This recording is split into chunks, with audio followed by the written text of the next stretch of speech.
Donald Trump han ville kravle ned fra sit træ og sige, at han ikke har lyst til at eje Grønland mere. Altså hvis man lytter til præsidenten, så er der ikke tvivl om, at det har han stadigvæk. Spørgsmålet er, hvordan kan man samarbejde med amerikanerne uden at tilfredsstille ham på det punkt?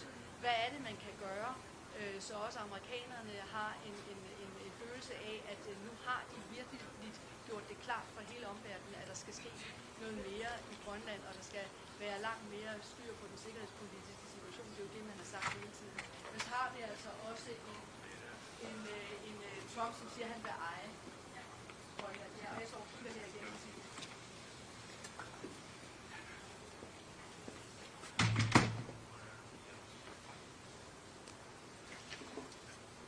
Vi er jo spændte på at få at vide, vi har siddet derinde en time. Hvad sagde amerikanerne til? Hvad bliver samarbejdet fremover? Har vi stadigvæk et USA, som hvis hovedformål er at ville hive Grønland ud af rigsfællesskabet og gøre Grønland til en 51. stat? Nu peger folk her til mig, jeg skal læse mig om, det gør jeg så nu, fordi nu skal vi så se Lars Løkke Rasmussen, og jeg tror også, man kunne se, man kan også se Vivian Motzfeldt, så nu var det ikke længe før de kommer, og de kommer gående her. Nu kan vi se Lars Løkke Rasmussen ud af døren sammen med Vivian Motzfeldt, side om side i roligt tempo ned mod os, og altså det er både dansk presse, det er grønlandsk presse, og så er det international presse fra alle mulige lande, der er til stede her. Jeg kan ikke huske, hvornår at, der har været så meget pressefokus omkring noget, der foregår på den danske ambassade. Men det er altså det, vi ser nu. Lars Løkke Rasmussen, Vivian Motzfeldt, som tror jeg siger det, og så lader det være op til de to minister og udlægge teksten.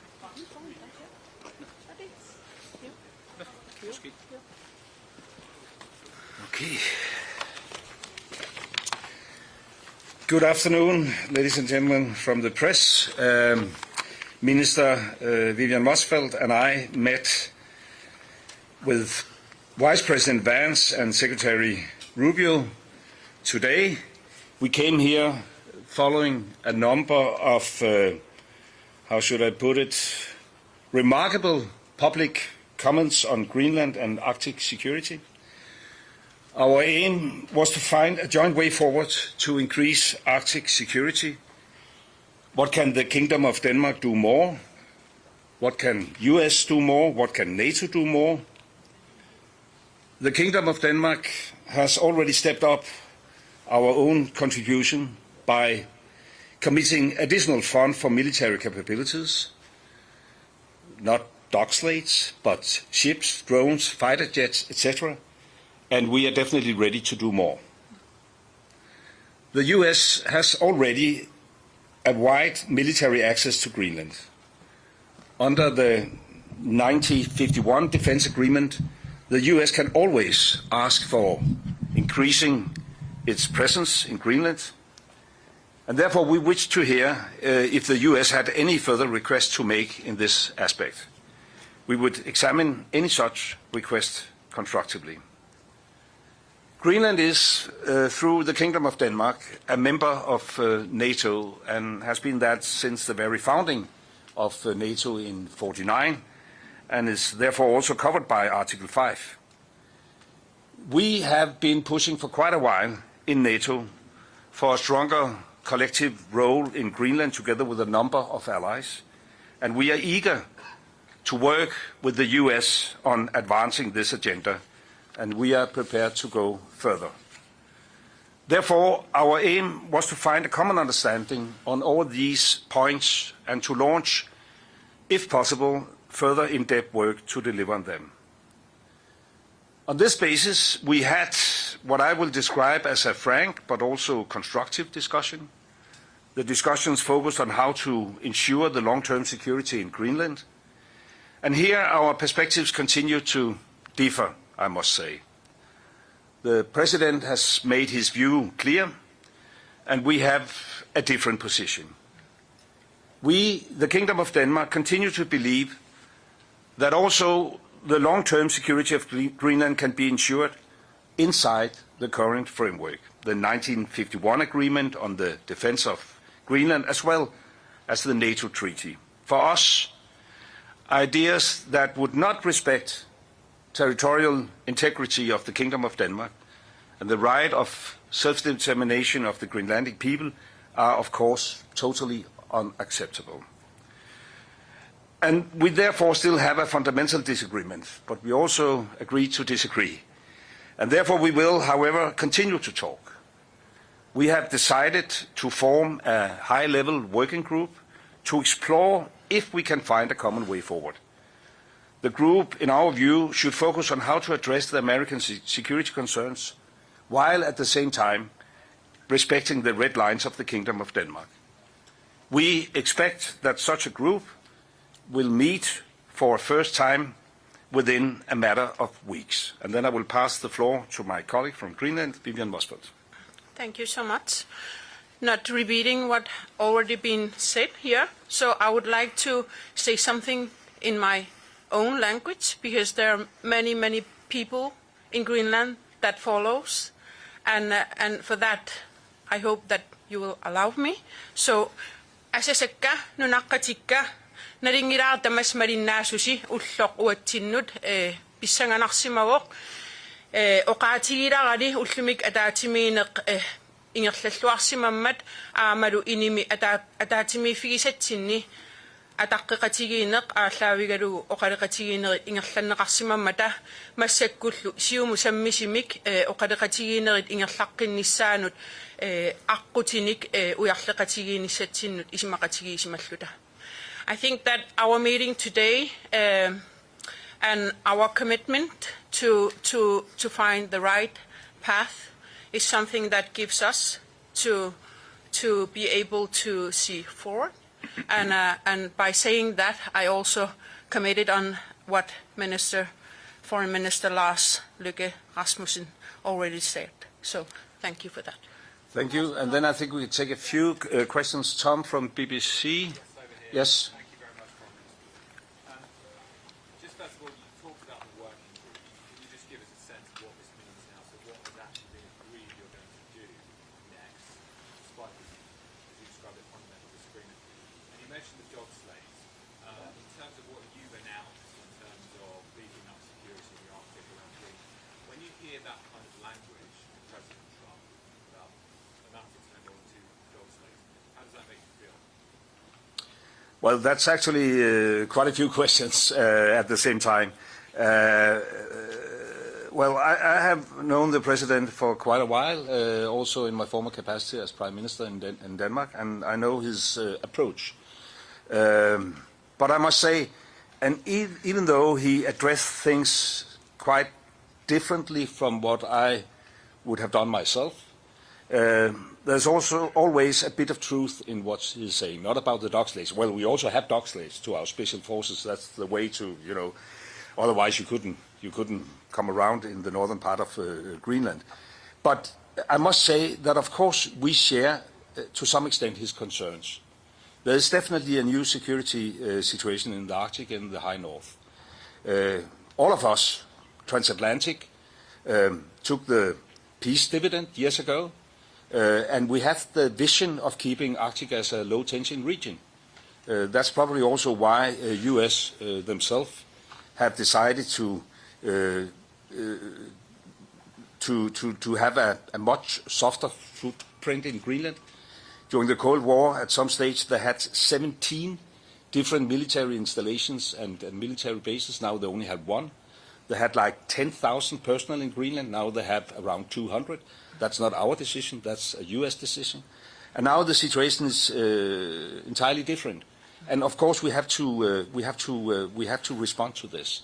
The big difference is whether that must lead to a situation where U.S. acquire Greenland, and that is absolutely not necessary. I mean, we have the long-lasting diplomatic relation, the longest-lasting diplomatic relation with U.S. that any U.S. ally has, 225 years in a row. And we have a perfect framework which could be used. And therefore, to answer your question, even though we wasn't so successful that we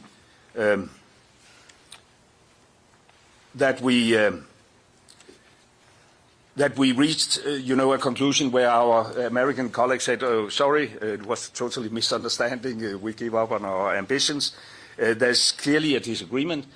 We agreed that it makes sense to try to sit down on a high level to explore whether there is possibilities to accommodate the concerns of the President, while we at the same time respect the red lines of the Kingdom of Denmark. So this is the work we will start. Whether that is doable, I don't know. I hope, and I would like to express that it could take, down the temperature.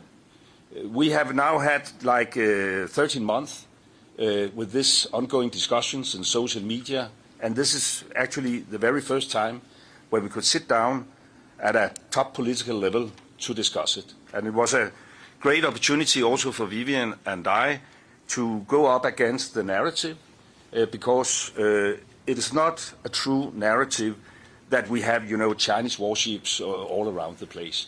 According to our intelligence, we haven't had a Chinese warship in Greenland for a decade or so. So, from that perspective, it was a very constructive meeting. As I said, frank discussion among equal partners, and now at least we have to give it a try. Do you want to add anything? No, I think it's very important to say it again, that how important it is from our side to strengthen our cooperation with the United States, but that doesn't mean that we want to be owned by the United States, but as allies, how we can strengthen our cooperation, it's all our interest. Yes. Keep. Yeah, thank you very much. Of course, I would like to ask this question in Danish, but let me do it in English here, Yes. because of our colleagues here. Do you see any compromise ahead of you? You said a little bit. Could you elaborate a little on the possible compromise that there would be between the President's wish to acquire Greenland or have control of Greenland and the red lines that the Kingdom of Denmark has got right now? And if you also can tell us just a little bit about the approach that the Americans had to this meeting. What was their primary goal, as you see it? Was that to reach that end goal, or was it an open discussion of how do we solve the security situation in the Arctic? Well, first of all, I don't think this is the proper place to elaborate on what could be a compromise. The whole idea and the reason why we asked for this meeting was to turn public debate in a very, black and white kind of setting into a discussion where there's room for nuances. And therefore, I'm pleased, even though we do not agree whether this is doable, while we at the same time should respect the Kingdom's red lines, at least it is productive to start discussions at a high level. And then we have to see whether we will be successful or not.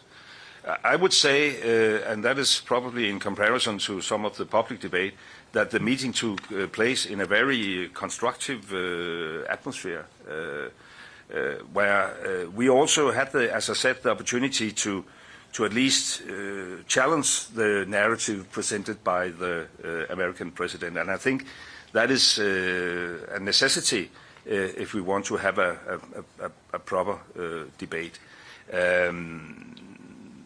It was basically about security. And as I said, even though there's not an instant threat from China and Russia, at least not a threat we can't accommodate. For instance, Chinese investments, we have avoided that due to close cooperation between Greenland and Denmark. When you saw, like 10 years ago, the Belt and Road Initiative and the idea of Chinese investments in infrastructure in Greenland, we avoided that. So there's no, Chinese presence in Greenland. But there's a concern. Will that be the case in like a 10 or 20 years from now? It will not, because our Greenlandic friends have introduced investment screening schemes, etc. And Denmark, is by all means on the right side of history. And therefore, we will also continue to do what we already have done. We have been stepping up. We have allocated almost $15 billion within just the last couple of years to capabilities in the High North. We have been pushing among the Arctic NATO states for a bigger NATO engagement. Honestly speaking, and now I can only point fingers at the former American administration, US has historically been a bit reluctant. Hopefully that will change now. There's a dialogue within the NATO framework, and we want to step up. And hopefully that could also accommodate some of the President's concern. But it's not that I'm now, saying everything is solved. It's not solved.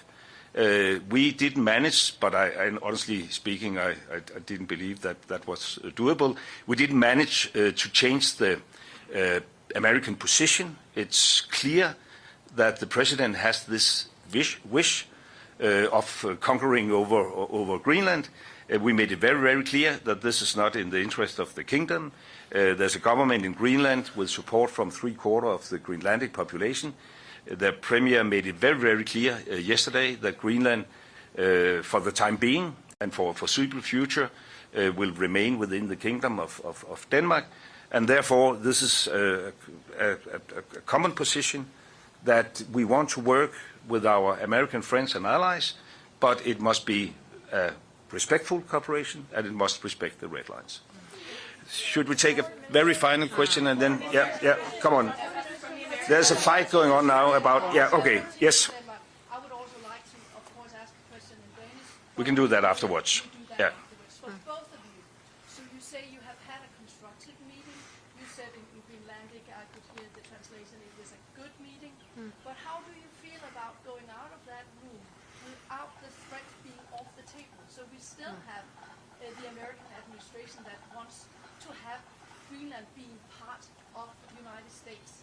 And you say, Lars Løkke Rasmussen, that, well, we hope that we can find a way. But how do you actually feel? It can't be very sort of securing, isn't it? Vivian? I think that it's never been so important to initiate that we are allies, we are friends, we have been cooperated in many, many years, we have history together, so it's all our interest to find the right balances. So I don't think I can say it longer than that. Of course, we have work to do in the future, and for us the most important is that you find the normalized relationship we used to have, and it's very important. And I think that we have initiated so many times where we stand and our geopolitical and location and everything that is very important, and we do it as an ally, and we do it, of course, it's also our interest that Greenland's positions and how we do it, that you do it on behalf of the allies, and yes. Can I just ask a question? Yeah, that will be the final question. Could I just ask you? That would be the final question. Mark Stone from Sky News. Can I just ask you both about the emotion of this moment? What did the administration, what did Trump's team say to you when you presumably told them that you can't just take over a people, you can't just take over and acquire a nation? Was there any discussion about, did they appreciate that perspective, or for them is this simply about security? I think that what we have been saying, that the meeting is been on a respect way, and we have shown where our limits are, and from there I think that it will be very good to look forward, and this high level group that is going to work together. As I'm already saying, that it's all our interest to find the right path. It's all according to the security in the northern hemisphere. So I don't want to say more than what we discussed in the closed meeting room, but I would like to have this, how do you say it in English? Hope for a more mutual understanding and trying to find the right balances is equally from all countries. Did the Americans offer money? It is, of course, very emotional for all of us, and of course, particularly for people living up in Greenland, but also for people in Denmark.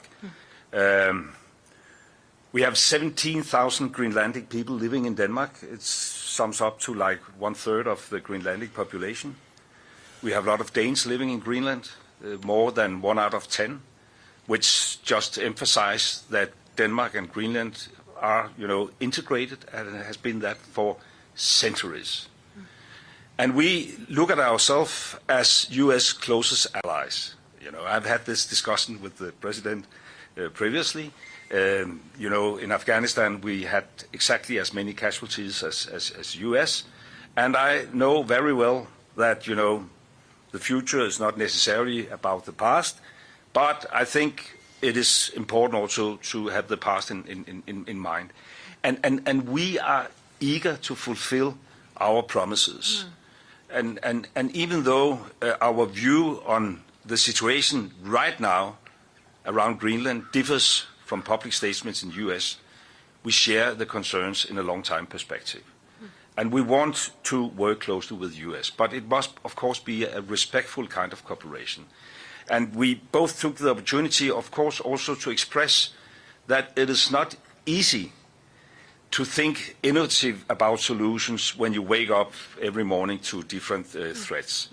Whether that will have an impact, I can't say for sure, but I can only say that it is in everybody's interest, even though we disagree, that we agree to try to explore whether it is doable to accommodate some of the concerns while at the same time respecting the integrity of the Danish kingdom's territory and the self-determination of the Greenlandic people. Thank you. How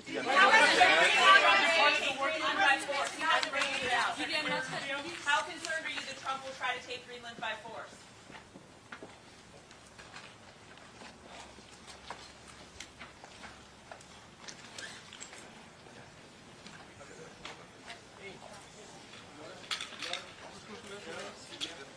Ja.